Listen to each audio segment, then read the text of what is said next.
starts in the Occupy movement. Yeah, it's very feral, it's very underground, it's kind of popping up in repossessed banks and squats and encampments, and it's very DIY, very participatory.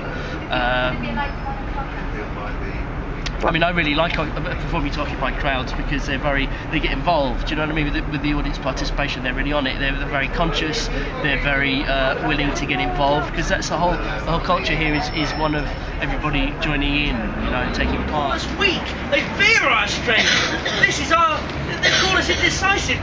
They fear the decisions that we will come to, because make no mistake, we will reach our conclusions and we will roar, and we will roar. We will roar.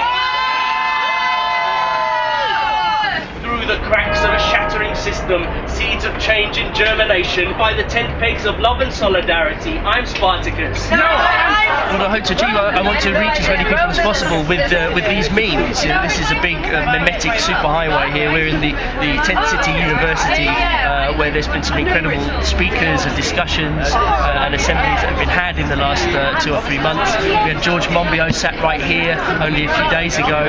We come to tear the plastic from their faces. We come to tear the Botox from their faces. We come to tear up cosmetic surgery, subsidy to a hideous dying kleptocracy, paid for by a people now pregnant with change. I'm Spartacus. If a poet has political views, but has never written a political poem for whatever kind of fear, or just haven't felt like it, then they're going to start writing political poems because they know they've got an audience, they know they've got a platform, they know they've got somewhere to get on stage and do it. So I think in that instance, it probably has inspired a few writers to address issues that they might not otherwise have written a poem about, although they would definitely have been angry or thinking about. Art can tend to do whatever it wants and get away with it, even if it contravenes laws that in other spheres you would be breaking. If it's art, you can get away with it, you can show it in an art gallery, but you might get it censored if it's, you know, distributed via Blockbuster. And poetry's similar. If you go on Facebook and say, hey everybody, let's riot, or go on Twitter and say, we've got to blow up a plane, you potentially go to prison. If in a poem you rail against the system or the establishment or whatever, you can get away with it because it's a poem.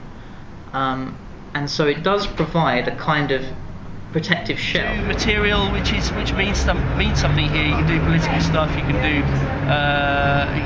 do stuff which is not going to sort of scare people off here.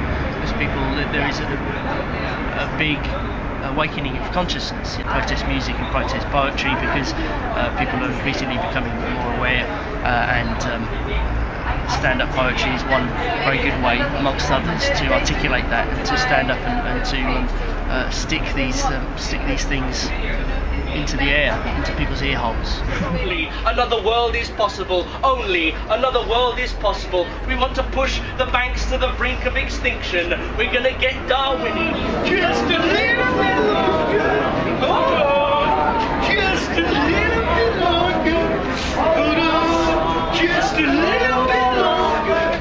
Everything's gonna be alright. Every revolution has a soundtrack.